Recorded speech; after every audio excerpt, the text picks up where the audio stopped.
working. I don't want that.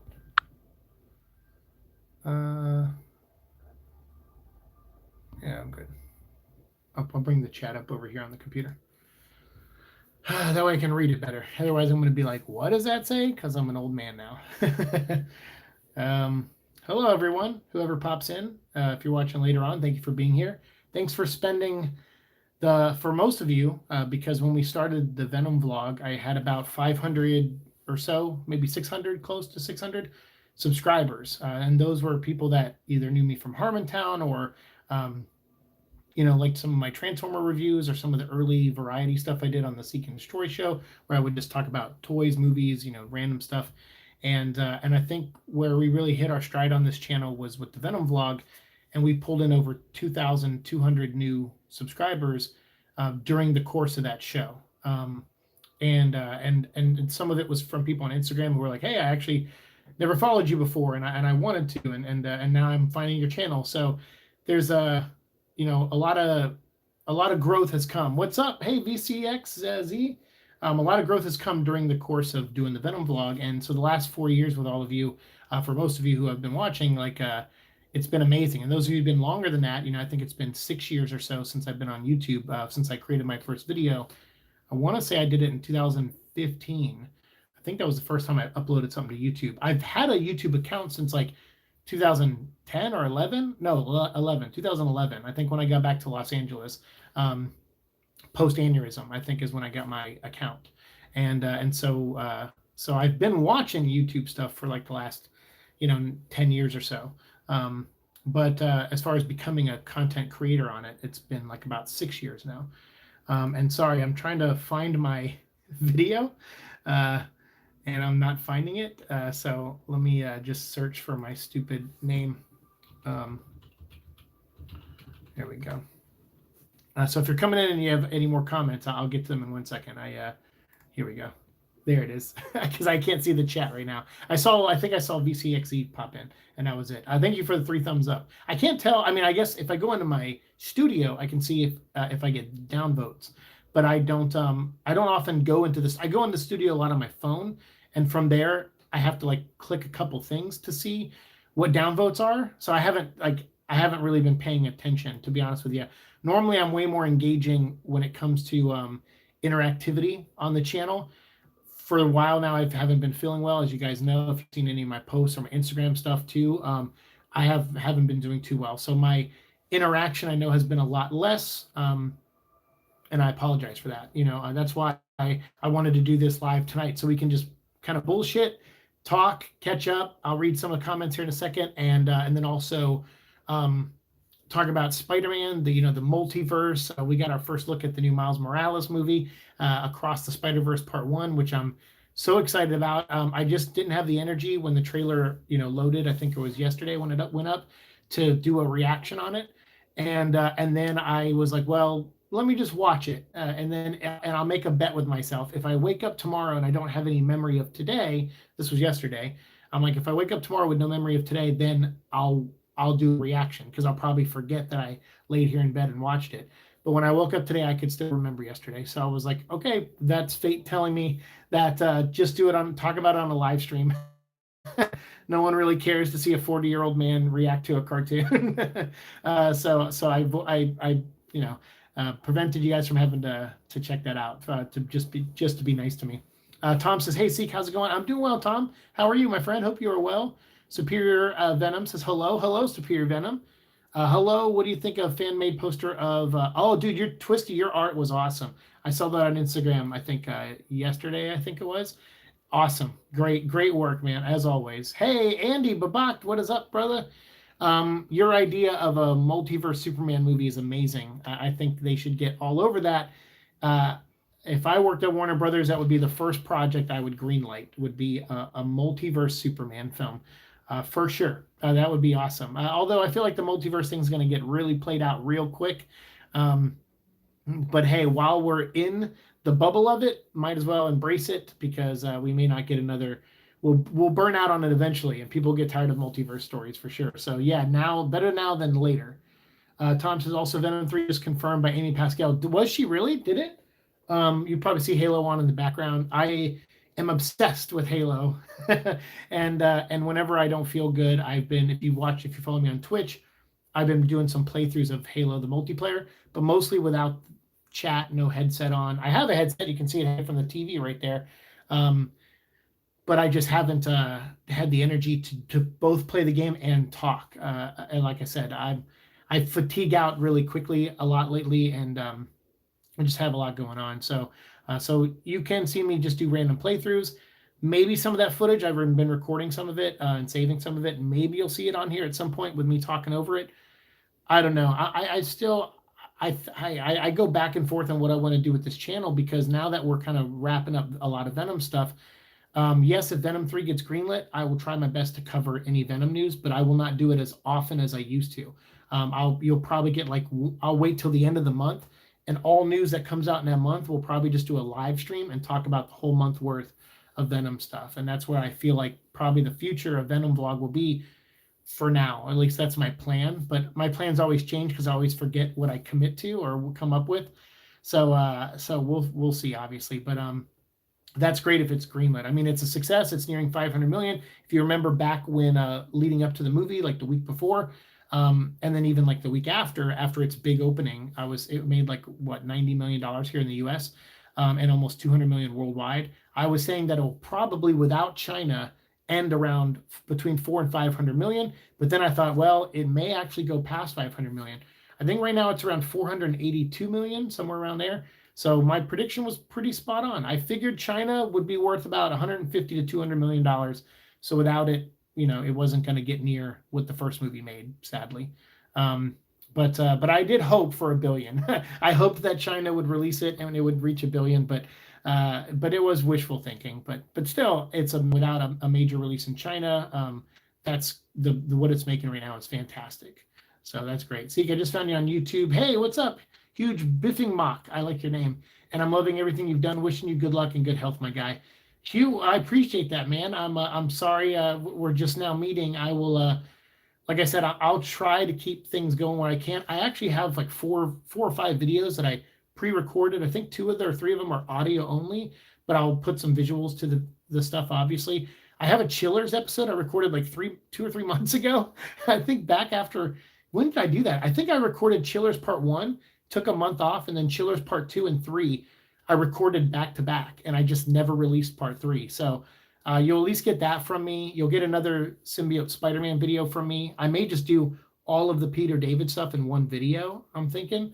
We'll see. I don't know if I can talk for that long, but with editing I can. Like tonight, I won't go long tonight. I'll probably just go till like 9:15. So I won't be able to go too long tonight, but I'll do my best. But Hugh, I appreciate you finding us at all, man. It's been a pleasure. Just in the short time we've had you so far. But like I said, I'm going to try not to fully give up if I can. I'm just saying it's on the table with everything that's been going on. It's on the table that I may have to walk away from YouTube. I don't know about forever, but at least for a while. So yeah, and sorry, like I get short of breath and stuff. Like it's just fatigue. Like, so I don't have COVID or anything like that. So it's just, I get tired really fast, and I've worked now. Normally I only work like 4 days in a row, and then I get a day off, and then I go in on Wednesday, and then I have Thursday off. So Tuesday and Thursdays are my days off. So the home stretch is always Monday. Like it's really tough to get through Friday, Saturday, Sunday, because there are busier days.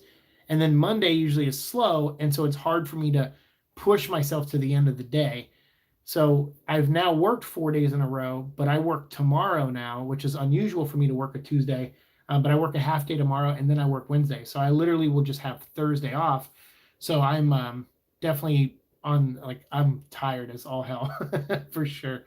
You are not 49. I am not 49. I will be, well, technically in Korea. They have a slightly, when you're born in Korea, I just found out this recently. So maybe I'm wrong. So if I'm wrong, let me know. Someone told me recently that when you're born in Korea, you're born 1 year old. You're not born 0, you're born 1. So in South Korea, I would be 40. But I am 39 right now. So yeah. But yes, I am 39. I was born in 1982. Doing good today is pretty uneventful for me. Yeah, she said it's the planning phases for Venom. Cool. That's awesome. Well, I appreciate the news, Tom. That's awesome. That's very cool. Superman into the Krypton verse. There you go. Superman, right? Superman. You could do so many titles. Superman. What's the Men of Tomorrow? Superman has so many names in the comic books. He's the Man of Tomorrow, the Last Son of Krypton, the Last Sons of Krypton. Maybe, I don't know. I would find it funny if Topher Venom appears and gets smacked out of the way by Hardy Venom. I don't know. I would laugh so hard at that. I would love to see Topher's Venom shine one day. You know, Topher I actually made a whole video on Topher Grace about him being a class act. You notice how fans a lot, when fans hate something, they get very passionate about it, and sometimes that passion makes them too intense. I feel, in my opinion, at least. Maybe some of you disagree, but it makes them too intense, right? And they get vitriolic, and they're like, well, your Spider-Man's the worst Spider-Man, and your Spider-Man sucks, and my Spider-Man's the best. And there's a lot of that in the Spider-Man community. What I hope that Spider-Man No Way Home does is that it makes everyone realize what actors realize when they play these parts, which is, you know, Tobey's version was great for when it came out and for that tone of that movie. And Andrew's version was great for when those movies came out and the tone for those movies. Whether you agree with that or not, I'm speaking on the side of like the actors and the producers and the people that make these movies. Rarely are they, like, sometimes people get jealous, obviously, like, oh man, his Spider-Man's the one that everyone loves and mine wasn't, or whatever. Like, so yeah, sure, if people are human, they get jealous and stuff, but ultimately they wish each other well. And Topher Grace was like, look, man, Tom Hardy is like an amazing actor. And he was like, and as a Venom fan myself, I'm so happy he's going to play that role, and I'm going to go see that movie, you know, like, and that was it's very classy of Topher Grace to do that. And yeah, sometimes you get people that say things like that and they don't really mean it. Sure, of course, but being a bigger person or being someone who respects the craft of movie making and stories and acting, and you see a lot of it on the side of the people who make these movies. Not that they're, you know, everyone has their moments. You can see on Twitter some celebrities, they kind of have meltdowns and stuff, but for the most part, there is a part of that to the business where you kind of respect the new person that comes in to the role and you wish him well. You know, like every James Bond wishes the next James Bond well, and every Batman wishes the next Batman well. And that's just how you do it, you know? And it sucks because I think that's one trait I really love when actors do it. And I wish I'd saw more of it on the fan side, for sure. Hello, Angel Rose. How are you? I really like Topher Venom design, but he was so skinny. He even admitted it. He said, you know, I knew when I got cast, I was like, I look nothing like Eddie Brock. And they said, yeah, but we're going for like, you know, an ultimate version, kind of like a blend between ultimate Eddie Brock and regular Eddie Brock. And so he was kind of like, okay, all right, I guess since it's a different version. But, you know, and plus, I don't know, even if you were like, I don't look like I should play any superhero or, you know, or anything. But if someone came to me and said, hey, you know, we want you to play Chris Redfield, I would first go, well, I'm not an actor and I think that's a bad decision. And you should probably be fired for thinking that's a good idea. But on the other hand, I could really use like, you know, $500,000. So you kind of go, all right, I'll figure it out. I'll figure out how to act then between now and we start filming. And same with him. I think he was like, yeah, I tried to work out a little bit, but I knew I was never going to get as big as Eddie Brock normally is. So I just kind of went with, okay, I bought into the idea we're doing a different interpretation. So yeah. Hey, Riddle John, what's up, dude? True, if you're Korean, you're 1 year old because they count you being the womb as a year. So there you go. Yeah. Okay. So yeah, my friend and coworker told me that recently about South Korea. So in Korean years, I am 40. In American years, I am 39. Hey, time is a construct, so it doesn't matter. Echo's going through that too, actually. He is feeling better. He's under the bed right now, kind of resting. Echo's been sick recently, and he's just getting older. Turns out he might be a whole year older than I thought he was. When I rescued him, we didn't really know his age. I brought him to a vet. His teeth, his hair was dirty, you know, looked like he was outside, you know, for a while, and had fleas and stuff. So his teeth were dirty, and they couldn't determine his age because of his teeth. So they said, well, we don't know. We think he's a year old, but he could be 2 years old. And I said, okay, but he still looked like such a puppy that I was like, he's got to be younger than 1 year old. He was like a little guy, but he hasn't really grown too much since I've got him.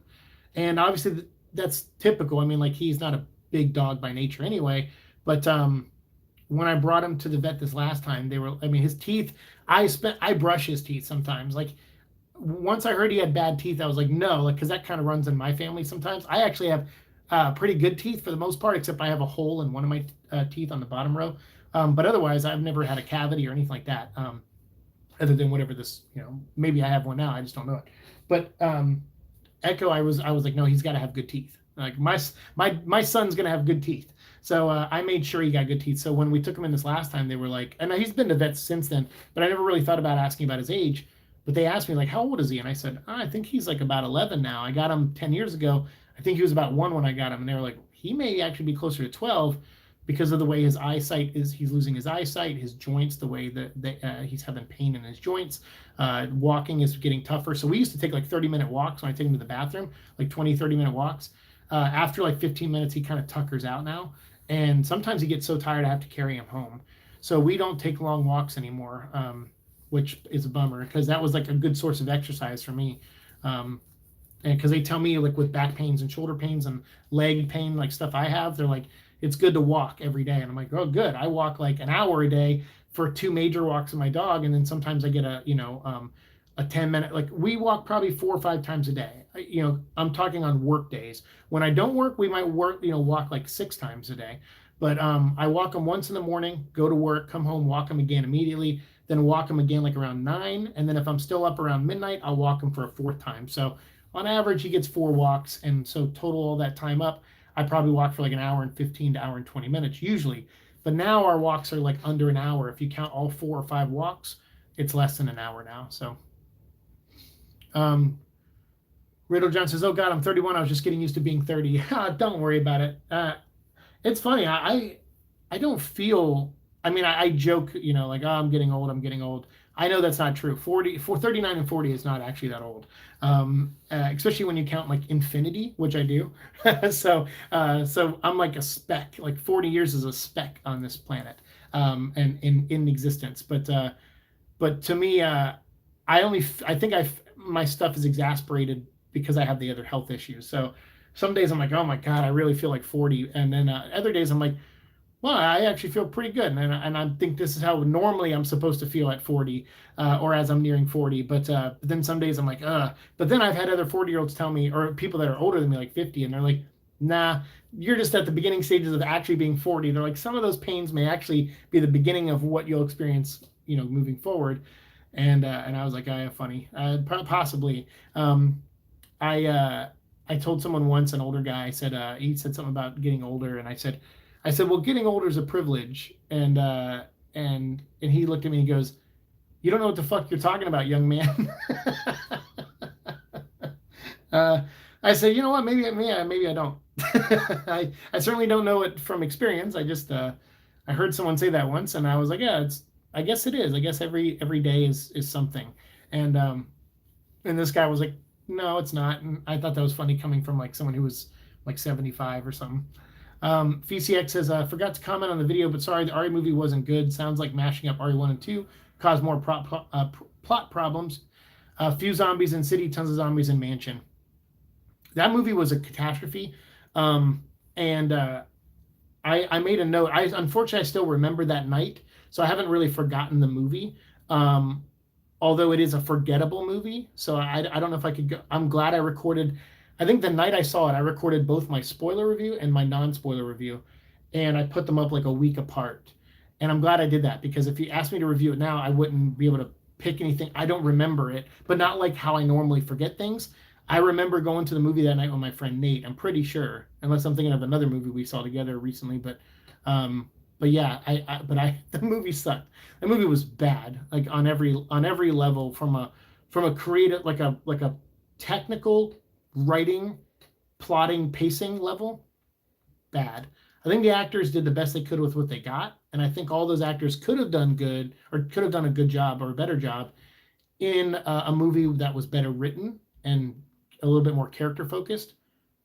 That movie, yeah, no. I just, no way.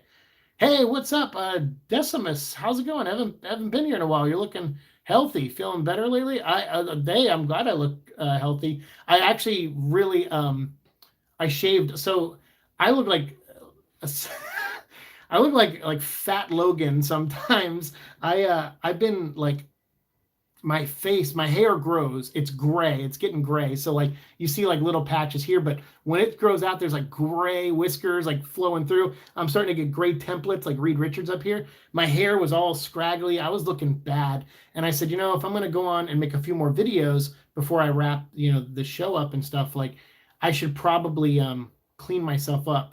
So I have, and I actually lately I've been doing stretches because of like my shoulder and my back and stuff. So I mean, I've been doing those for a while, but I've gotten a little bit more into them, doing them like 3-4 days a week.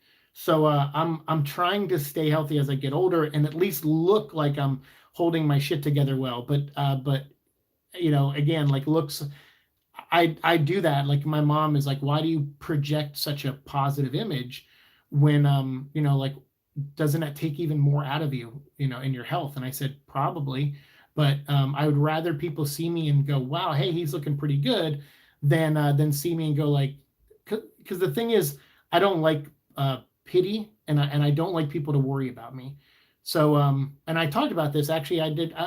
I think this may be the styles of videos you see moving forward, where I just play some video game footage like Halo or something, and I just talk about like topics like lies that we tell ourselves, and like work ethic. I think I made a video about work ethic recently, and I wanted to talk about these topics that I feel are important in a way, like in things I notice in people. And so some of those videos you'll probably see coming up where it's just my voice and, like I said, some video game footage and stuff. But like one of the things I admitted to was that I usually tell people that I'm fine. Like you'll see, like on Instagram, I'll post when I'm being whiny, and I'm like, oh God, I this hurts, or I can't believe this happened to me, and I'm venting and I'm kind of whining about it. Usually, what I'm doing is I'm documenting it. So I use Instagram for a documentation, so that the next time I see a doctor, I can go, well, on this day, it looks like I was in this kind of pain, and this day I was that, because I just don't remember it, and I don't want to make a million notes and stick them on my memory board out in the living room and just fill that wall up, because I was doing that for a while. So I leave a lot of notes on my phone. And so that's kind of what, I don't know where I was going with that, but that's what I was thinking of like that's how I document things. I use Instagram. So yeah, I get my moments like that. But then when people ask me directly, like, hey, how you doing? I usually say, oh, I'm doing better, but I'm not. And then I'll usually say like, oh, I'm going to rest today and not work on Neverland. Or, no, it's a lie. Like I normally just sit at my computer and work on Neverland, and beat my head against the wall trying to finish those damn books. So it's always like something. I mean, I don't know. It's. So I thought about that, and I was like, what kind of lies do you tell yourselves, like, to get you through the day, or to get people from preventing them from worrying about you too much? And I don't know. I just like topics like that. I'll talk about. So we'll see. But Decimus, it is good to see you. Holy cow. My mom is 48 and she looks 32. That's great. See? Yeah. I mean, sometimes I shock people when I say like, they go like, how old are you? I go 39. They're like, what? Sometimes, not always, but a few people will be shocked by that. But yeah, no, I think I look 39, but I don't think that's a bad thing. I don't think 40 is old or anything. It sounds like it could be old. It's certainly old to a 15-year-old or 20-year-old. Like when they're in your comments and they're saying stuff, you sure they just want to put the word grandpa at the end of it. But it's like, hey, 40 is. I mean, I guess 40 is kind of grandpa age, but like new grandpa age, like new age grandpa age. My grandpa was like a good. He passed away. When did he pass? He passed. He was like in his 80s, I think. So if you hear that lapping, that's Echo drinking water next to me. It's okay, buddy. You can have some water. Go ahead. I didn't mean to call you out. So how old? He would have been 50 years older than me. So, okay. So 50, maybe 50 is grandpa age. Mr. Marius, how's it going? What's up? Yo.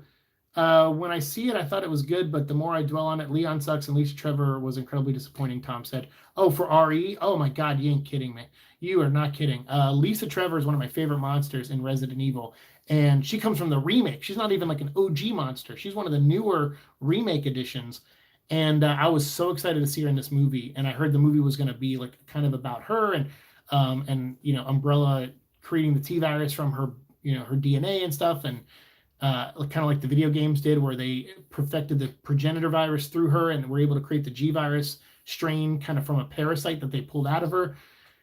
And of course, the movie doesn't go into any of that shit. Like, Resident Evil actually has an interesting story with some neat lore to it.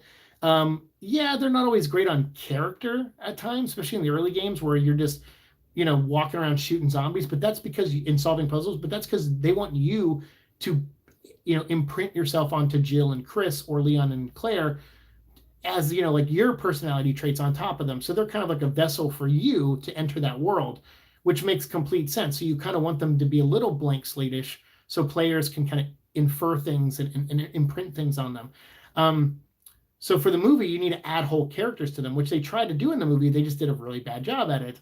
But Lisa Trevor has an actual backstory with really rich history and lore that ties into everything from the flower that grows underneath the ground in Africa that doesn't need sunlight to grow, from Resident Evil 5, where they revealed where the progenitor virus came from, and then Resident Evil 0, where they introduced Dr. Marcus and how he how he worked on the progenitor virus to transfer it into the T virus and stuff. So it's like there's actually a story there. And it's already written for you.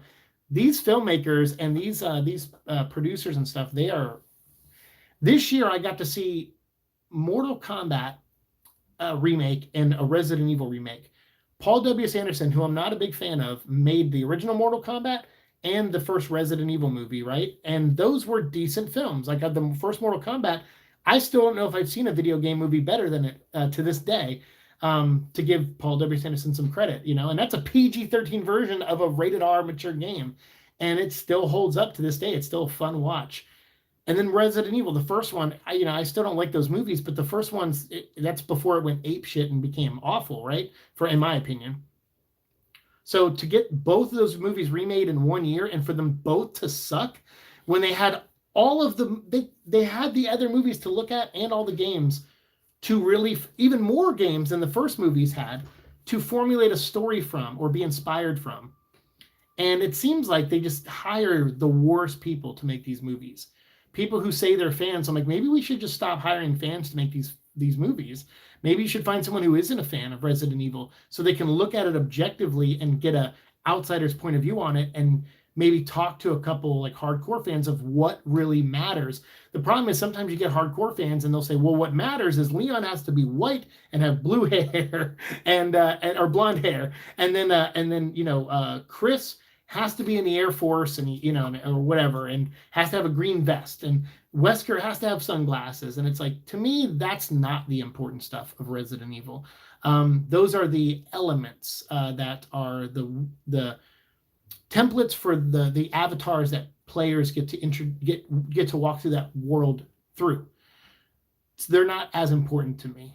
To me, characters, developing characters, pacing, making it scary, adding, not just having a puzzle or a green herb in the background and someone mention a hunter or a yawn snake or a shark. Like it's more than that. It's like you're going through a checklist and going like, well, the games have these things, but you're only looking at surface level stuff. And that's what I feel like the director of the new movie did, and what the people who made Mortal Kombat did. They just looked at surface level stuff, and I thought that was why those movies are awful. And I'm not the only one who feels that way. So I'm actually happy to be in the majority in these ones. If you haven't seen it, you should review Free Guy. I don't know if I'll review any more movies, except I'll probably review No Way Home, because people have been asking me to do that. We'll see. I'll watch Free Guy though. I should rent it. I love Ryan Reynolds, so I'll check it out. Hey man, I thought I'd pop in and say, hey, what's up, Cam Frazier? How's it going? Hello. If you guys haven't seen on my community board, Cam Frazier sent me his review of Venom #1, and I posted up on the community board. I won't be reviewing the new Venom comic book. I really don't care what Al Ewing does with Venom and what Brian Hitch draws. Like, it doesn't interest me. So, and plus I'm trying to wrap up the show anyway. So the only thing I'll talk about Venom in the future will be the Spider-Man 2 video game. And again, this is all according to my health. So if you don't see a Venom video through a whole month, I'll try to at least update on the community board when you can expect one, if I have it in me to make one. But the Spider-Man video game will have Venom in it. And if they make a Venom 3, I'll definitely try to cover some stuff for that. Puffin Man, how's it going? Greetings, Seek. See, the trick is to add 10 years to your actual age when people ask, so they go, "Wow, you look great." Oh, so I see. So if I tell people I'm 49, no one will believe that. They'll be like, "Who the hell are you, the Highlander?" And then I'll be like, "You must be 49 because only someone older than me would mention the movie The Highlander." And no young kid is gonna. They're gonna call me Wolverine. They're not gonna call me Highlander. I was gonna say, what the hell are they talking about? Yeah, no, I don't know. But I don't know what yeah, I don't know. But oof, man. Yeah, Mortal Kombat was bad. I liked Mortal Kombat because it was fun, but I'll admit that the story was very messy. Yeah, see, I actually feel the opposite. I didn't even think it was fun. I actually got bored watching it. Me and my friend Alex did a full live stream where we did a reaction. We watched it the day it came out on HBO Max, and I was bored out of my mind. I think Kano was kind of interesting. He felt like a character, and he felt like he was embracing the schlock of it, and I kind of liked that. But nobody else in the movie got that memo. He was like Tom Hardy in Venom. He was like on another level, and everyone else was trying to figure out how do we get on that level, and they could never do it. And that's how Venom 1 felt to me. And that's what Mortal Kombat was. I was like, it feels like everyone was trying to figure out how to, like, they weren't even trying to do what Kano was doing, but they were just like not on the same level of him. And I think Kano was the right level for Mortal Kombat. They had that actor. So I'm gonna keep an eye on him. Hopefully he goes on to do great things because he was great in Mortal Kombat. Speaking of adaptations, what are your thoughts on the Halo show? I mean, at this point now, I'm just worried about any adaptation from a video game. It all comes down to who they hire to make it. I think you can take a bad story or a not well done story and still have people act the hell out of it and be charismatic and fun to watch, and you want to tune in for them. Certainly Supernatural, like I'm a big Supernatural fan. Not every season of that show is amazing, but I love the two main characters, Jensen and Jared, and I love Misha Collins, who plays Castiel. And I think over time, you just fall in, like Bobby, the guy who played Bobby in the first few seasons, like you fall in love with the actors. Smallville was really great at that. Like the only reason I think I made it through 10 seasons of Smallville was because Tom Welling was great, and oh man, what's her name? Erica something, the girl who played Lois Lane. She saved the show for me because I think by season 4 I was ready to bounce and not watch anymore. But she saved that show for me. She was a great Lois. So I think that's what ultimately makes me get like, if the acting is not that great and the characters aren't that interesting, and I don't just naturally like some of the characters or actors, I disconnect. And that's when I start looking at everything else. Like, okay, well, is at least the story good, or at least that. But when it comes to media, like visual media, like TV and stuff, like comic books, I need art that is appealing to my eye to make it through a comic book at times, because sometimes I can't rely completely on the story and the writing and the dialogue. TV's like that for me too, probably more so with TV and movies, which is probably why I don't enjoy a lot of them these days, because I feel like it starts with the writing and the script, and rarely is a good script written anymore. Like, okay, so like for example, I'm a big Antoine Fuqua fan, and I watched Equalizer recently. I think I've seen it before, but I love Antoine Fuqua. He's a great director. I worked with him before too, so he's a super sweet guy. And the movie stars Denzel Washington, who I'm also a huge fan of. I'm watching this movie, and I kept thinking, like, I love Denzel.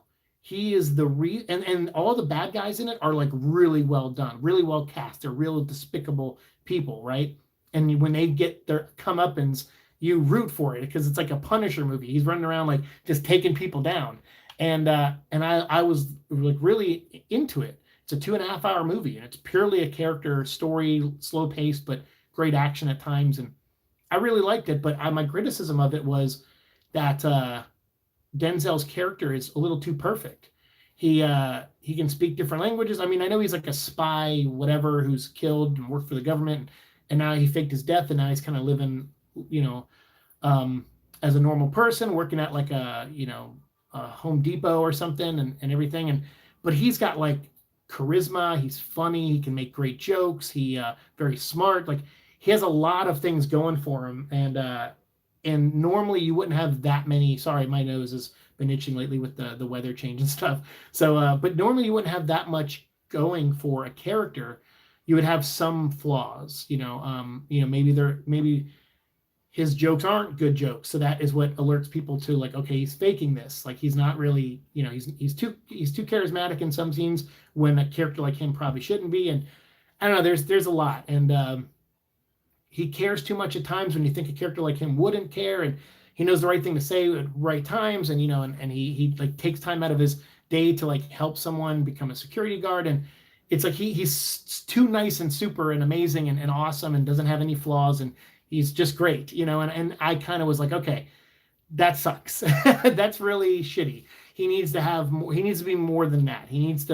Frank Castle's a really great example. I think Frank Castle and Matt Murdock, Daredevil, are really great examples of people who mean well and they want to do well, but they are bad at the day-to-day confrontation or conversations with people. They're too caught up in their missions, I think, to really like, Matt has to have a silver tongue because he's a lawyer, but he also has a backup. If he can't prove someone's guilty as Daredevil, he can mess them up at nighttime. Frank Castle doesn't even worry about conversation. He just comes in guns blazing. And but like, Frank is bad at talking to people, at times. He can't have a heart-to-heart with most people. And I think those are great qualities that offset them from being too perfect. And so that's why I kind of like, I was watching Equalizer, I'm like, too perfect. But I don't know why I brought that up. Smallville, I think, and stuff. So I like movies that are character-driven, that have good pacing and stuff, but if characters are too perfect, I turn away. And that's what I liked about Smallville, was that Clark Kent was, it took him 10 seasons to figure out how to be Superman. That's flaws. Like that, because normally when people write Superman, he knows what to do. He's like got all the right ideas and all this stuff. I'm thinking about making a video about Superman, because I do the Superman show kind of that I started up, but I was thinking about this. Let me ask you guys in the chat, and I'll catch up on comments. Do you think Superman is a leader? I want to hear what you say before I give you my thoughts. But tell me if you think Superman is a leader. Are you Sunfade? What's up, man? Are you seeing? Oh wait, never saw original Mortal Kombat movie. Might watch it now since I watched the newest one. Check it out, VCX. Let me know what you think. I mean, I'd be curious, as someone who's never seen the original Mortal Kombat before, how it holds up to you. To me, I rewatched it not too long ago. I think right before I saw the new Mortal Kombat, and I was like, wow, this holds up fairly well. I mean, it's cheesy in early 90s and stuff, but character-wise, I think they do a good job. And the main three actors, the girl who plays Sonya, and the guy who plays Liu Kang, and the guy who plays Johnny Cage, their chemistry is like amazing. It's so amazing. It's like who you would want to cast for Superman, Batman, and Wonder Woman. Like, their chemistry is fantastic in that movie. So I'd love to hear what you think of that. Am I seeing No Way Home opening night? I don't know yet. I didn't buy tickets. I think they're selling out. That depends on my friend Nate. My friend Nate is overseas right now. I think he's in Israel, and he'll be back in like a week or two. So I don't know. I'm not going to see it though without him. He's my movie buddy. So I'll see it whenever he sees it. So I'll probably be spoiled. The whole movie will probably be spoiled for me, but that's fine. I'm not invested in these Spider-Man movies the way I am like the Venom movies. So yeah, there could be only one. CA Puffin Man knows what's up with Highlander. In regards to Paul Anderson, the only film of his I don't hate is Event Horizon. A lot of people feel that way. My friend Nate hates Event Horizon. It's funny. He was like lamenting because after we saw Resident Evil, he was talking to me about how much he hated the new Resident Evil, and then he was talking about Event Horizon, and I just was like, wow, that's funny, because I kind of enjoy Event Horizon, but to me, I enjoy it because the idea is good. I don't think the execution is very great on Event Horizon, but I think some of the actors in Event Horizon are good and believable, and I think the idea is good, which is why I like Dead Space so much. Dead Space to me is Event Horizon done really, really well, and that's why I like Dead Space. But I am not a hater of Event Horizon. I do kind of like that movie. My friend Nate does not, though. Highlander soundtrack is excellent. Love those Queen songs. Dude, so good. Between Highlander with Queen and Purple Rain, I mean, like, I was a spoiled brat, I'm sure, when I was a kid with music, but those are stuff I don't remember from back then, but that I reacquainted myself with over the years. And I love Freddie Mercury. I love Prince. Like, I love those guys. So, yeah, Smallville love. Andy Babak, Erica Durant. Thank you, Andy. Andy is like the DC mastermind. Like he does a lot of great content and podcasts for the DC TV shows and everything. So if you haven't checked out Andy's stuff, please do. He's the, if you ever saw that video on YouTube where someone's filming them announce Batman v Superman, and the camera is in the back and it just starts shaking, you hear, oh my God, and the whole Hall H is erupting. That's Andy's video. That's on his channel. Amazing guy, makes great stuff. Wrote me a really nice DM recently, Andy. I know you like to send the voice messages. So when I say write, I mean the voice messages. But Andy saw some of my Instagram posts and was worried about me, and that's awesome because Andy and I have been friends since Arrow season 1, I think. I wrote some articles for the Hollywood Reporter back when Arrow came out and back when Flash came out and Agents of S.H.I.E.L.D.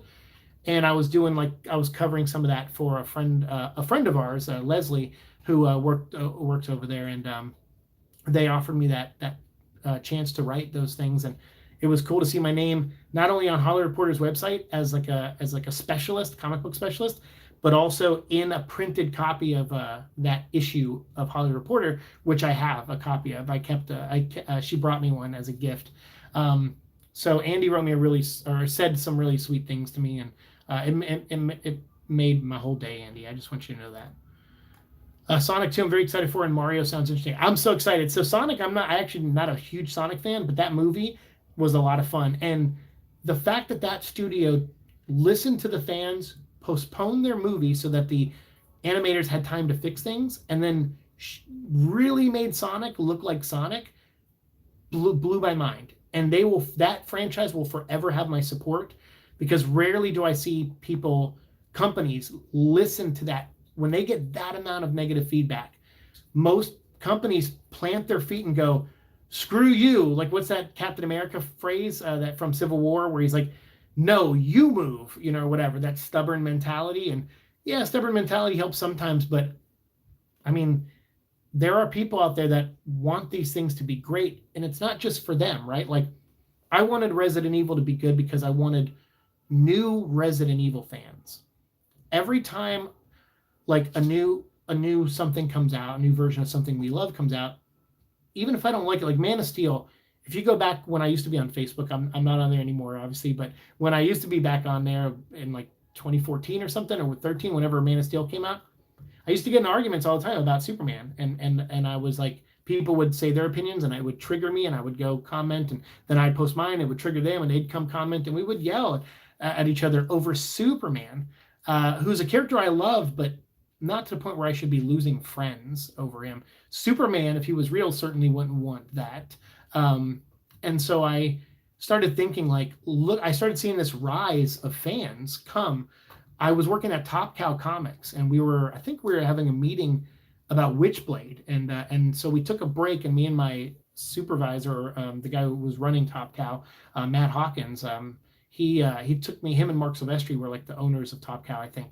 And Matt ran like the day-to-day operations and a lot of the stuff. And he took me to lunch, and he was like, "Do you see Man of Steel?" And I was like, "Yeah." And he goes, "What'd you think?" I go, "Oh, I hated it. It was awful." He goes, "Really?" He goes, "I loved it." And no joke, I was like, wow, I'm in an opportunity right now to talk to someone in person who I respect and admire tremendously, who feels the exact opposite of me without the bullshit yelling on Twitter. I can actually find out what he liked about it. And Matt was like, "I worked in the industry, comic books for 20 years, never liked Superman ever. I saw that movie, and I was like, even if I disagreed with some of the choices made in the scenes and how they told the story," he's like, "that was still like my favorite version of the character I've ever seen, because he seemed human. He seemed like someone who was really struggling with the decisions he had to make, and considering the power he has, I found that interesting." And when he said that, I was like, I still disagree with you, but it made a guy who worked in comics for 20 years, who made comics, who never liked Superman, made him like Superman. And once I saw that, I was like, what am I doing? Why am I arguing with people? They now love a character that I love. Doesn't matter if it's the same version or not. It's the same character, overall. It's Superman. And so for me, that changed my whole perception of fighting with people online. So Sonic blew me away. And when I saw them react positively and make changes, I thought that was great. Like Halo right now is going through stuff where they're trying to implement changes that their fandom is giving them for the new Halo game, the multiplayer, and they're doing their best to fix it. And that shows initiative that they're trying, and it shows that they're listening. And that's important. I feel like a lot of times how many times do we, you see a big outrage over something, and yeah, sometimes you can't listen to every outrage or bow to everything. You have to trust that you hired the right people to do these jobs, to create these visions and stuff and bring things to life. But you have to also understand you could be wrong. You have to be human enough to realize that, to step out of your bubble and look at it and think, oh, maybe this wasn't the smart move. Maybe this wasn't the right thing to do. And I feel like the people who made Sonic did that. And because they changed the look of Sonic, they didn't change anything else in that movie. So that shows you that movie was a lot of fun. So even when he looked like a little termite, it still would have been a fun movie, but we wouldn't have been able to look past the evil teeth and like the way he looked. We wouldn't have been able to look past that. So I'm glad they changed him, because then it helped us go into that world, and it made a lot of new Sonic fans. So I'm excited for that. And Mario, I don't know. Chris Pratt as Mario, that sounds stupid to me. But we'll see. I don't see Tom Holland as Nathan Drake either, to be honest with you. But I'm not a big fan of that franchise, so I'm not really invested in that either. Equalizer talk makes me want a spy movie where the spy cover is stand-up comedian, so he has to up his comedy game, and it slips into a spy persona with one-liners and quips. That's actually a pretty funny idea. That's actually pretty good. Venom battle with the bug. Sony hire me for titles. There you go. Tristan, what's up? I like that. Venom battle with the bug. Nice. Do me a Superman video for sure. Do a Superman video for me for sure. Oh, yeah, sure. Well, I mean, I've done 2 Superman episodes so far. The thing I wanted to do with the Superman thing is pretty much what I'm going to do with the Halo thing, so it probably will just all become the Seek and Destroy show. You might actually see all my thumbnails change. All these different shows I've done over the years, I may just rebrand them as Seek and Destroy. So you may see the number of episodes from Seek and Destroy go from episode 150 to like 205 or 220 or something. I'm going to go through and change all my thumbnails. And I think we'll just have Venom vlog on here and Seek and Destroy. And that way, Seek and Destroy is a variety thing. So if I want to use Halo footage to talk about something, or Superman footage, it can all go under the Seek and Destroy show. That way I just have less. I have so much stuff on my computers, different intros for different shows, layouts, there's so much. I have like 20 folders on my desktop, one for each show that I've ever done. And it's getting harder and harder to keep up with it. So I think just for my mind, if you hear that licking, it's just Echo drinking water again. Hey, buddy. You want to come say hi to everybody? Come here. Oh, he's eating. Okay, he's eating. Sorry. So for me, like, I don't know. I'll try to do some more. I owe Tavia a Super Sons episode, so you'll probably see that before anything else. I think he has leadership material and knows how to lead, but I don't always think he wants to be in that position. I like your answer, Andy. Anybody else? Superman, do you think he's a leader? I agree with Andy.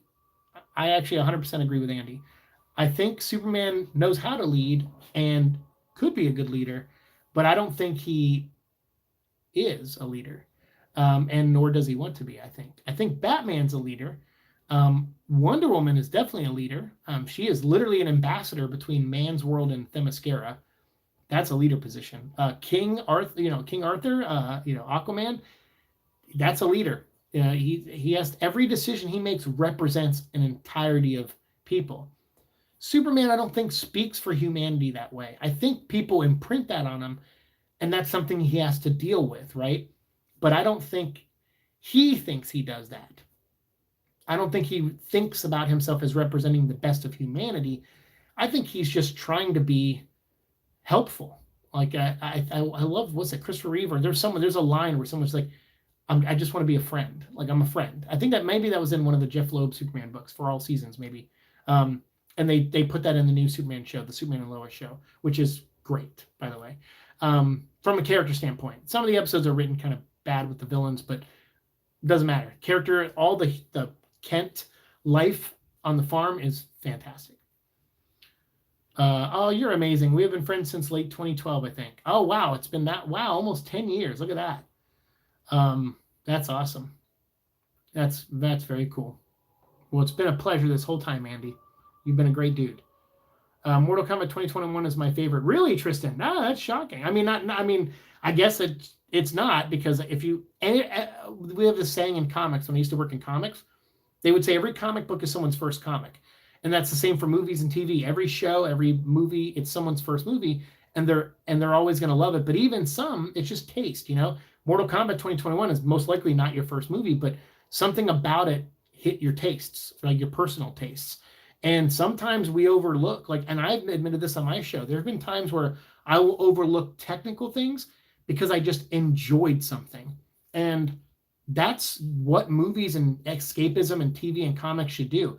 If you enjoy it enough to where you're like, yeah, some of the dialogue and whatever, but I enjoyed it. It was worth my time. I got invested. It was intriguing.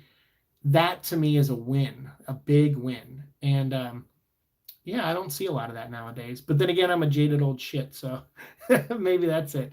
But that's cool. I'm glad you liked Mortal Kombat. That's for sure. Event Horizon, one of the movies that's so close to good but doesn't quite get there. It's very close though. I mean, if it's on, I won't turn it off for sure. To be honest, I'm more excited for Netflix version of Resident Evil than Sony's Abominations. I'm not excited for Netflix so here's the thing with Sony. Sony doesn't do much from Resident Evil. They don't really do too much. They're not very hands-on with Resident Evil. After the first one was a success, back when Paul W.S. Anderson did it, they were just like, just keep doing your thing. With this reboot, Constantin Films, they're the ones who own the rights to Resident Evil. They're the ones who make a lot of these decisions. And sometimes you have to bring in executives from Sony to get hiring approval or, to meet with someone or, whatever, hear the pitch or whatever. But really, Sony is their distribution. They're the ones who put it out there. I don't think they invest too much money or time into Resident Evil. They have Spider-Man, they have Venom, they have actual hits that need their full divided attention. And I just don't see Resident Evil being a top priority for them.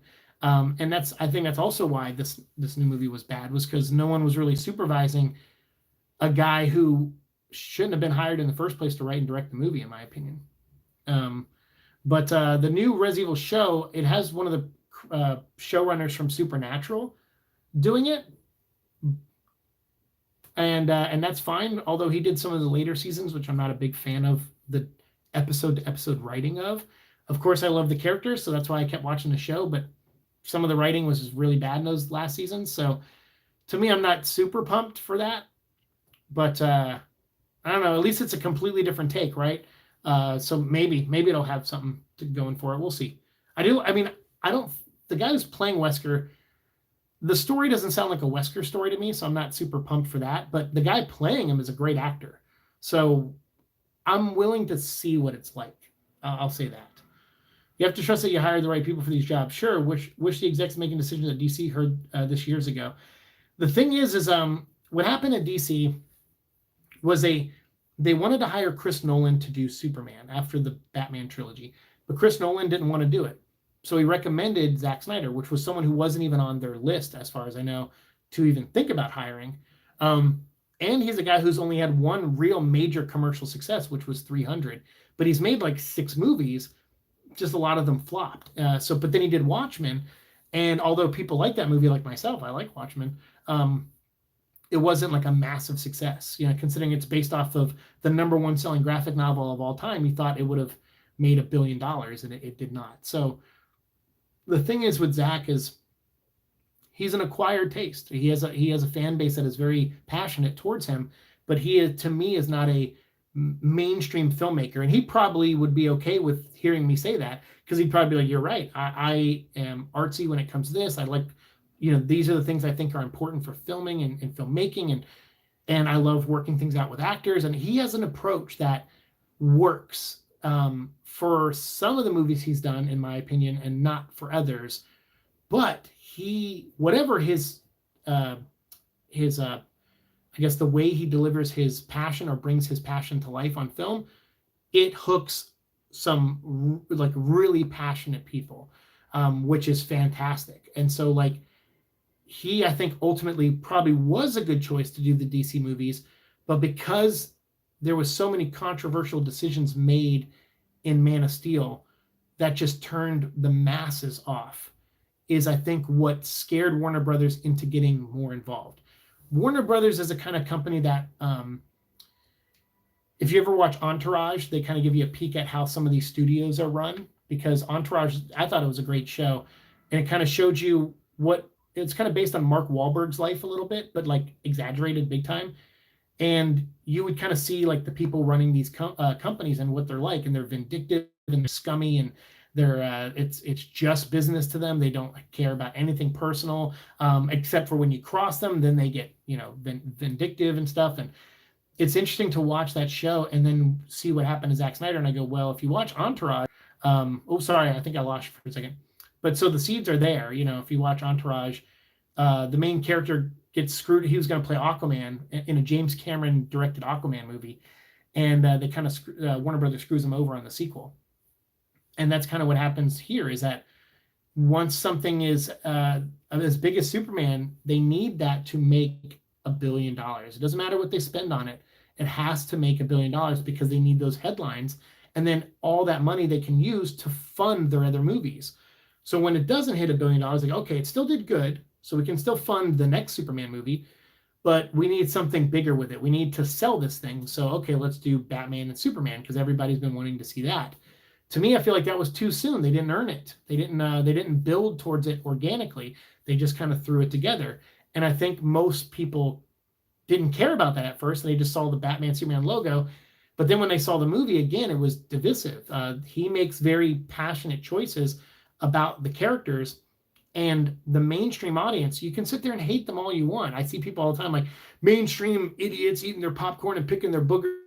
It's like, I don't care how you need their money to make $1 billion. That's just how it is. So you need to cater to them a little bit. You have some smart things in there, but have some things that are like for them too, you know? And I think when Batman vs. Superman also didn't make $1 billion, DC was probably tired of listening, tired of being non-hands-on. And Warner Brothers, I should say Warner Brothers, not DC, but Warner Brothers. So that's just my opinion of it. Of course, I don't know for sure, but Sandra Vega, hello, good to see you. He can be a leader, but doesn't know how. Hey, I like that, Sandra. I think Superman, he probably knows how. I think I would say he's reluctant. I don't know. That's a good thing to talk about maybe at some point. I would say he's probably a little reluctant, because he knows he already has the weight of the world on his shoulders by actually inviting more of that on him. And I think he's something he's trying to kind of avoid at times. I think he's just trying to help. He's just a guy trying to help. Batman, I think, is a good leader, though. Well, not a good leader, but he's a leader. And Wonder Woman and Aquaman are great leaders. But Superman, yeah, I don't know. I don't feel like he is. But that doesn't take away my love for the character. I love Superman. Hulk and Superman are my favorite heroes in comic history. Nice. I love that comic where they fight. It's a darn good. Well, there's a couple comics, I think, that they fight. I think Superman could lead, but doesn't want to. He'd rather leave decisions to bats than Wonder Woman. Maybe Supes would try too hard to please everyone. I think, I think you might have hit it too. You and Sandra, like these are all great now, and Andy too. Like, Andy said, pleasure as well, brother. Thank you, man. It's been a great time being your friend, man. And we've still got many years to go. So don't worry about that. Superman, I think you're right. I think he thinks about doing too much and pleasing too many people. And he probably knows that that's not the right decision, but he doesn't know how else to be. He doesn't want to change that, right? He wants to be there for everyone to help out. And so, yeah, I agree. That's a really good, these are all great. I love hearing people talk about Superman. Any thoughts on who could potentially be a good casting choice for Ghost Rider, MCU? All of our Inner Demons listeners want Nick Cage, Keanu Reeves, or Norman Reedus, but I think they are too old. Any ideas? I don't know, like Ghost Rider. I don't know which one we're doing. Are we doing Johnny Blaze? Are we doing Dan Ketch? Obviously, if I had a choice, I would do Dan Ketch because we've already gotten a couple Johnny Blaze stories. But Johnny Blaze is kind of the original next to the Phantom Rider and like Noble Kale and stuff. So, man, it's I'm not a very good casting person. Although I don't see Keanu Reeves doing it, and I don't see Norman Reedus doing it either. I know Nick Cage would do it. He needs a paycheck, but I don't want him to do it. I love Nick Cage, but those movies can be those movies. Let me think about it for a second and see if I come up with something. Did I see anything recently where I saw someone who was younger and good? Because I would want someone a little younger, because I think Johnny Blaze, for example, is like, he's kind of arrogant, and I think that plays better when you're younger. When you're older, you kind of want to hopefully become wiser. That's what you hope. You don't want to be so stubborn. Well, I guess you do want to be stubborn on some things, but that's only because you've seen how the world works, or or a portion of the world, and you can form your stance on the world that way. So I would want someone a little younger, but not like, I would say like mid-20s, mid to late 20s for Ghost Rider. So none of those people fit the bill for me. But I think once you introduce Ghost Rider into the Marvel Universe, you change a lot, because the power level of a Ghost Rider is it's big. Like, I mean, Ghost Rider, I love that character, as you know, and Puffin Man does a great podcast called The Inner Demons. You guys got to check it out if you're a Ghost Rider fan. Ghost Rider, when he shows up, the world changes. He's like one of those. He's like a Logan. Like when Wolverine and the mutants show up, it's going to change the MCU. When the Fantastic Four show up, it's going to change the MCU. I think when Ghost Rider shows up, it changes things. It brings out it brings demons to the Marvel Universe, like real demons, like the devil demons. And that's a massive shift from the stories we've gotten so far in the Marvel Universe. So you would want to cast someone. That's such a big concept. So to me, I would want to cast I love contrast. So I would want to cast someone who is doesn't look like they're ready to change the world by being Ghost Rider. And someone who's maybe not the right person on some level to change the world by being Ghost Rider. Because you're talking about a demon that works for the devil that decides to turn and work for the good guys. That's monumental. So to me, I don't know, that's a lot. So I would want someone a little younger, because I think the arrogance and the inexperience is what you want for a character like that entering the Marvel Universe. You know what I'm saying? And I've got the pilot script for the Netflix series. I've got the pilot script for that Netflix RE series. Lower any expectations. I'll see. And here's the thing, though. To be fair, I've read bad scripts that turned into decent movies, and I've read really great scripts that turned into really bad movies. So to be fair, but yeah, sometimes a script is a good indicator. It's a good, you can form an opinion off of a script, but to take a bad script and turn it into a good movie, you would need someone with a really good vision, and someone who can add things that give the script the weight that it doesn't have, I guess. So you would need someone like that. You would need not just a director, but a good storyteller. And I don't know if they'll find that for a Netflix Resident Evil show. That's what Venom Let There Be Carnage did for me. The movie is incredibly subjective. I have some friends that absolutely hated the movie, but some found it boring, but I found it fun. Yeah, actually, I find Carnage, that movie was a lot of fun. Absolutely. Storm Collectibles are doing Mortal Kombat figures. I can't wait. Oh, nice. Those are they make some good stuff. Please talk about Venom's leadership. Venom's leadership? Venom's leadership. Interesting. You know, I actually feel the same way, Sandra, about Venom. I've talked for 700 plus episodes about Venom on this channel, and I don't see Eddie Brock as a leader, but I do find him to be an interesting father. Like Eddie Brock is, he's life has been unfair to him, right? Like, not in the way it's been unfair to Peter Parker, but kind of similar. Like he was arrogant, and he chased the story and reported it wrong and got screwed over, and it ruined his job, right? And then that caused extra strain on his marriage, which caused a divorce. And then it caused him to not have any money coming in. He couldn't get a job in that field anywhere, so he started to get behind on bills, couldn't afford his apartment. And then didn't know what to do, so he went to a church and prayed to God for forgiveness, because his only option, he thought, was to take his own life. And he wanted God to forgive him, so that way hopefully he wouldn't go to hell, for making this decision. And it's not that a person who did that at one point can't become a leader.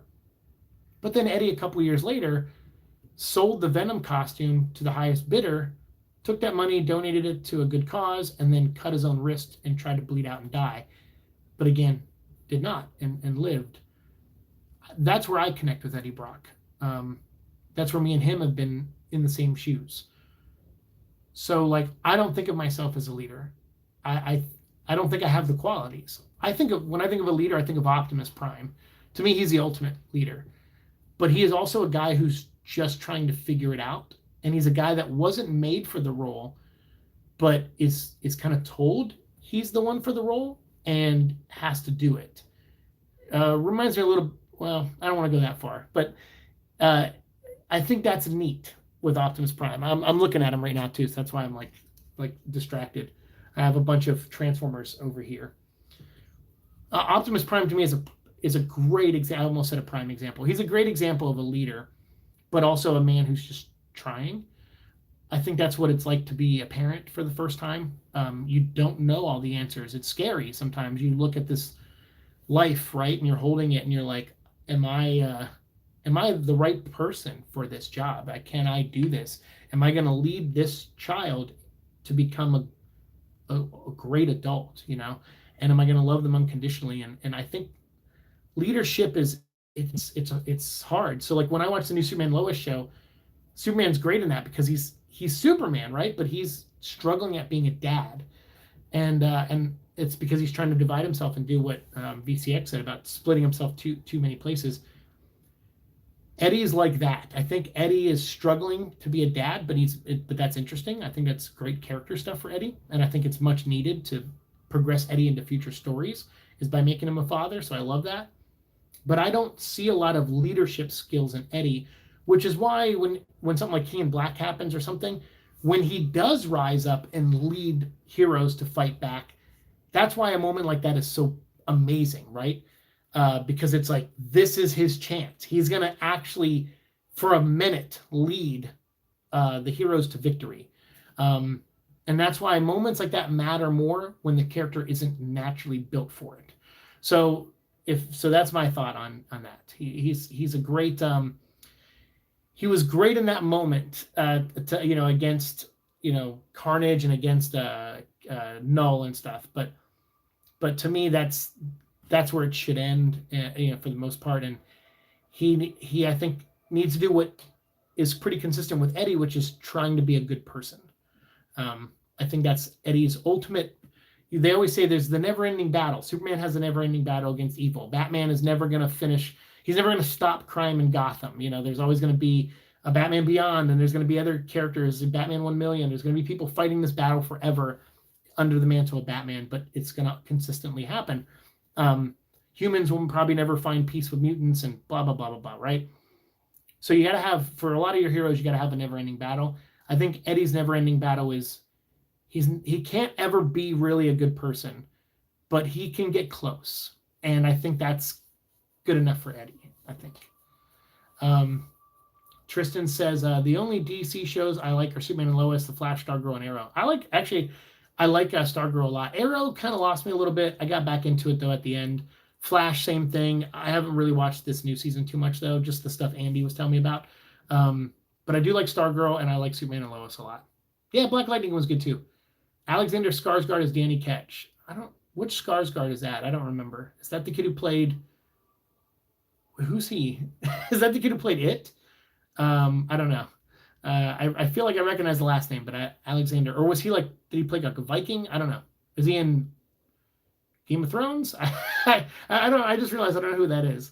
If there's another Ghost Rider movie, I hope it's at least acknowledges that the Ghost Riders exist. Ideally, I want an ensemble film with Johnny, Danny, Alejandro, and Robbie. Well, I mean, that's definitely a route to go because it's an easy route and it'll please a lot of people.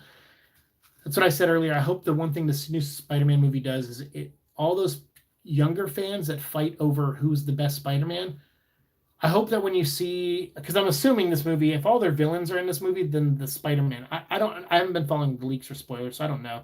So don't answer this in the comments. Don't say yes or no to this, or if it's definite or not.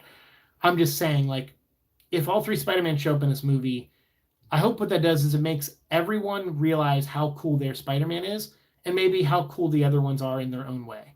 And I think that's that's where we need to get as fans is, hey, okay, that's your version. Awesome. Here's my version. Here's what I like about my version. Tell me what you like about your version. And then you talk, but this like fight that people have, like I said, I used to do it with Superman and it was pointless. And after like 6 months of it, I was like, I've wasted 6 months of my life yelling at people online about their love for a character that I love deeply. Even if it's a different version, doesn't matter. They love Superman, and that should mean something to me as a Superman fan. And it does now. So like it was a very good. Zack Snyder taught me. He matured me in a lot of ways with his movie. Even though I don't like that movie, he did mature me in talking about it. So I owe him big because that's big. I mean, to change your point of view, like that's hard to do. To change what you believe is the right argument, that's hard to do. Even if it's something silly like a movie, sometimes we get really intense with our feelings, and I was glad I could change mine. My favorite line of the entire movie was "We are the lethal protector." That's so fun. I love that they did that the whole time. I think only the Venoms would want to be leaders. Would be the douchebag villain Venoms. Oh, there you go. Maybe, yeah, probably like Lee Price wanted to be a leader, and I recorded this video, so this is still on my desk. I recorded the video the other day for this. I didn't really like this book. It's the last Mike Costa book we had to talk about. So anyway, I'll have my video up in the next few days of that. That's such an insight, though. Oh, you're welcome, Sandra. Well, I'm glad. I mean, you're literally talking to a guy who's made 700 plus episodes about Eddie Brock and Venom. Like, I really love this character, and I love that it's introduced me to all of you. I think about wait till you read. I don't know if it's going to be good. I see, the problem is that, so I write too, and I wrote a TV show pilot a couple years ago. I wrote a couple movies that never got sold. And I wrote some comic books, and I wrote these books that are coming out called The King of Neverland. It's like a sequel to Peter Pan. And boy, oh boy, there will be times where I'm like, I would review Donny Cates issue 2 or 3 of Venom, and I would say something in it, and I go, wait, what? After I finish my recording, I go, son of a bitch, I did that. I did that same thing I hate in this book, in this chapter of Neverland. And I would go and look and reread it, and I go, dang it, I did. And I would be like, no, I got to change this. Like, I got to start listening to my own advice. And so I through that book, that was another change. I've always thought about characters on deeper levels, but I really, really got into the heads of the Peter Pan characters. And boy, did I fall in love with them in a way that I wasn't expecting. When I started writing that book, it was just like fun. Like, I was like, Peter Pan's my favorite like childhood story. It was a book I read soon after my ANEURYSM, because it was my favorite childhood book. So I was given a copy of it and I reread it, and I loved it so much. And I actually like the movie Hook a lot too, with Robin Williams. Rest in peace. Amazing dude, and I thought brought something fun to that role of Peter Pan as an adult. And I thought, I would like to see a Peter Pan as an adult, but not one like Robin Williams' version, where he's kind of like a dad, but he's like a good person at heart, and he just forgot who he was, and he gets back to, finding his youth again, kind of thing. I'm like, no, I want something different. I want something not darker just to be dark, but have the darkness be there because the light that comes from it is so impactful, right, to the world of what J.M. Barrie created. So I really do look at characters a lot differently than I did. But after 700 plus episodes of Eddie, like I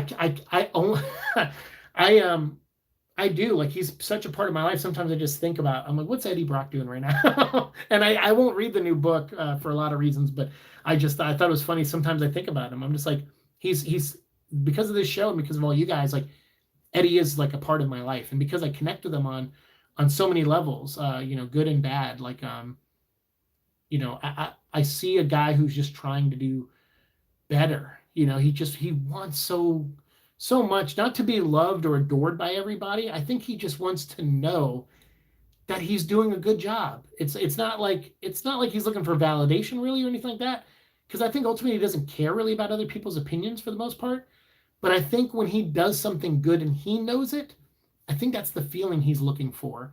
And I like that about him. I think that's what makes Eddie Brock so special compared to other comic book characters.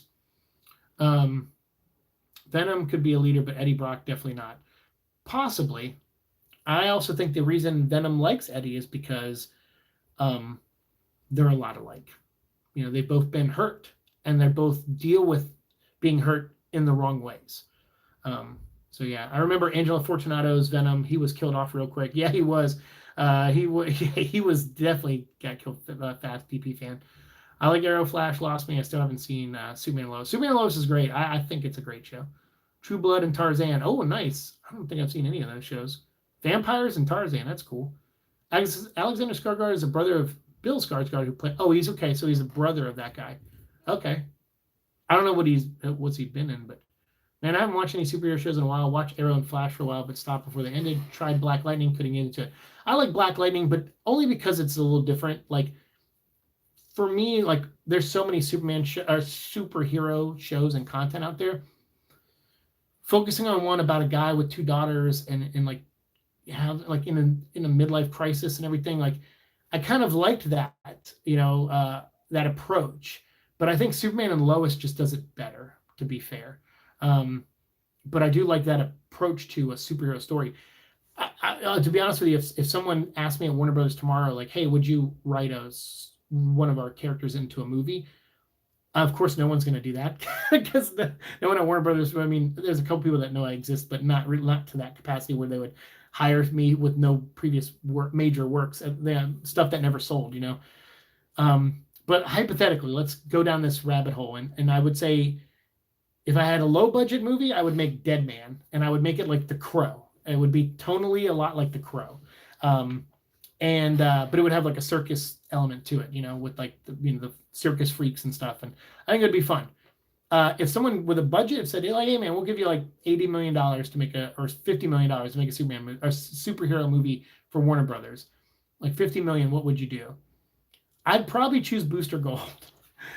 I think Booster Gold has a really unique origin of a guy from the future who used to play like some kind of football. I don't know his full origin. I know one version of it, I think. So correct me if I'm wrong, but he played like sports in the future and was talked by his dad into gambling against himself. And then he threw the game on purpose so that he would win all this money. And he gets caught doing it. And so they kick him out of the football league or whatever it is. And he ends up becoming like a janitor at a museum, and he's pretty much hated and made fun of whenever people see him and recognize him. And he's trying to keep a low profile and just get through life after he's been canceled to a lot of extent for being, for doing something stupid. And he ends up getting a Legion Air power ring and going back to the past to our day, like coming from the year 3000 and comes back to our time period, in a world where there was like less superheroes, and he decides, okay, I'm going to go back and be Booster Gold and just have a life in the past as a superhero, because I have this ring that is not really that special here in the future, but in the past it'll make me look like Superman. And then he befriends like a washed out superhero in Blue Beetle, and there's something so unique about that I'm like, that's the superhero movie I want to write, is Booster Gold. So excited for Paramount's Halo live action show coming out next year. Me too. I'm excited, but I'm also nervous because, after Mortal Kombat and Resident Evil this year both bombing, and the Resident Evil CGI movie sucked too, the one that was on Netflix.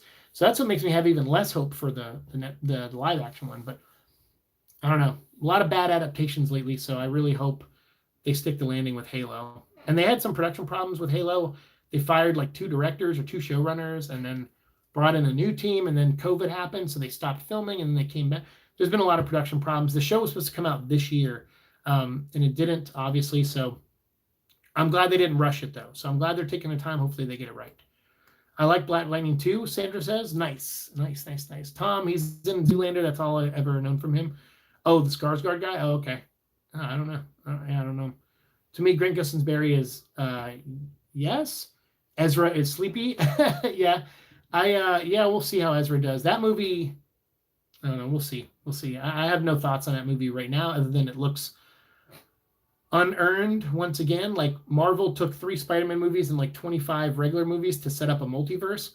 DC's like, well, we can do that in one movie. And it's like, so again, it's all about earning things. And I feel like people who make decisions over at DC, they don't really understand that. And the worst part is they have earned that on their TV shows. The people making their TV shows understand earning things. and the movie division always screws them over. Like, for example, did you know in season 3 of Arrow, which I love the first half of that season, and then I hate the last half because, or was it season 3 or 4? They brought in the Suicide Squad, and then that first movie went into production, and they told them they can't use the Suicide Squad or Amanda Waller anymore. So they caused an explosion to kill them all and get rid of Deadshot and everything. And I'm like, what? Like, you spent half a season setting up these characters. These were clearly going to be the villains of the season, and they had to abandon it because some executives wanted, they didn't want 2 versions of the Suicide Squad, one version on TV and one in the movie. So, I mean, I hate that more than anything. I hate that more than anything. Superman and Lois did it more strategically and humanly. That's the thing. That's the key. Like that humanity. It's funny, like a show about Black Lightning, for example, where it's about a family, of rising superheroes and superheroes that are kind of washed up and putting on the costume one more time, but still kind of well respected by their community. It's a neat idea, but it's funny that didn't have as much humanity in it as I thought it would.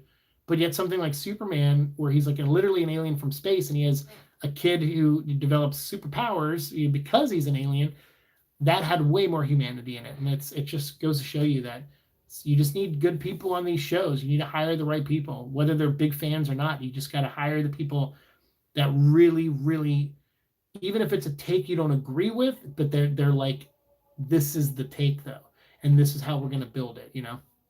People with a vision. You really like that origin for Booster Gold? He's amazing.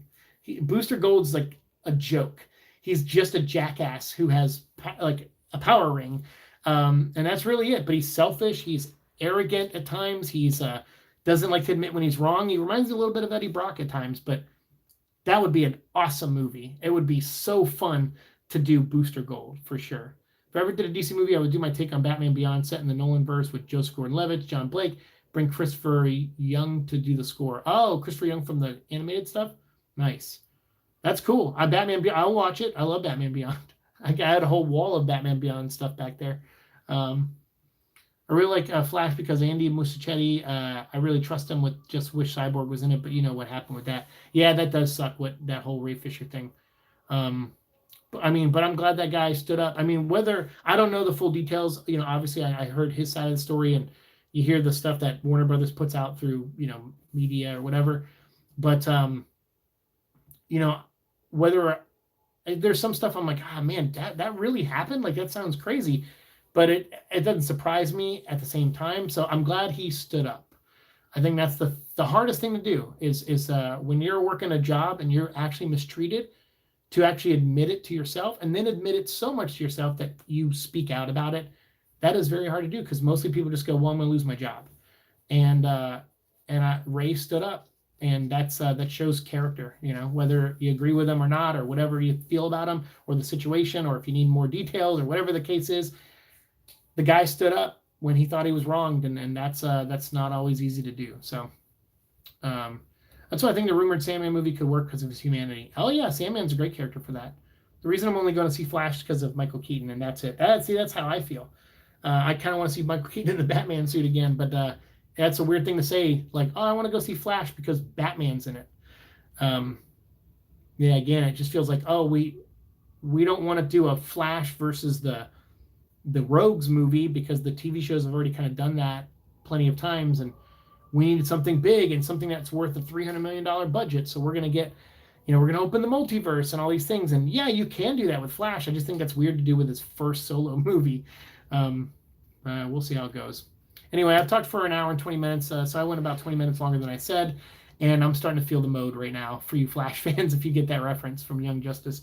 I'm feeling the mode. So I'm going to go. I'm caught up on comments. I cannot thank you all enough for hanging out with me. Sandra, Tom, Tristan, VCX, Angel Rose, who popped in earlier, VCXZ, all of you DP fan who popped in.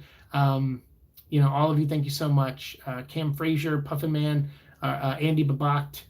I thank you all. Everyone who's watching later, thank you. Thanks for spending the last 4 years with me, and some of you, like I said, even longer.